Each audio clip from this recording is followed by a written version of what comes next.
ये आपको बताएं कि महकमा मौसमियात ने आने वाले दिनों में तेज़ हवाओं और गरज चमक के साथ बारिशों के नए स्पेल की पेशगोई कर दी है।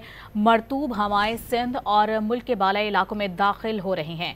20 जुलाई से मुल्क के बालाई और वस्ती इलाकों में मजीद शिद्दत इख्तियार कर सकती हैं। मजीद तफसीलात जानेंगे डॉन न्यूज़ की नुमाइंदा रुखसाना खान से। रुखसाना, मजीद क्या बताना है महकमा मौसमियात का?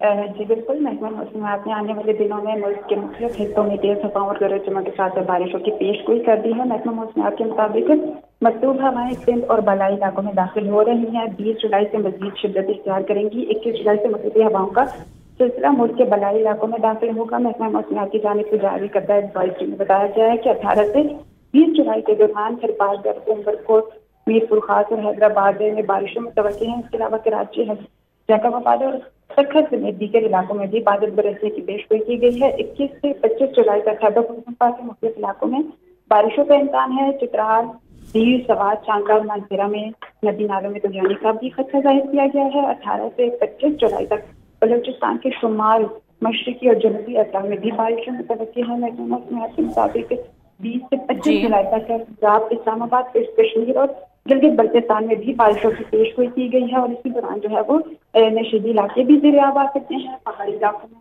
लैंड स्लाइडिंग का भी खतरा जाहिर किया गया है। इसके अलावा शहरियों को भी मोहतात रहने का कहा गया है। बहुत शुक्रिया रुखसाना, आपका तफसीली तौर पर आगाह करने के लिए।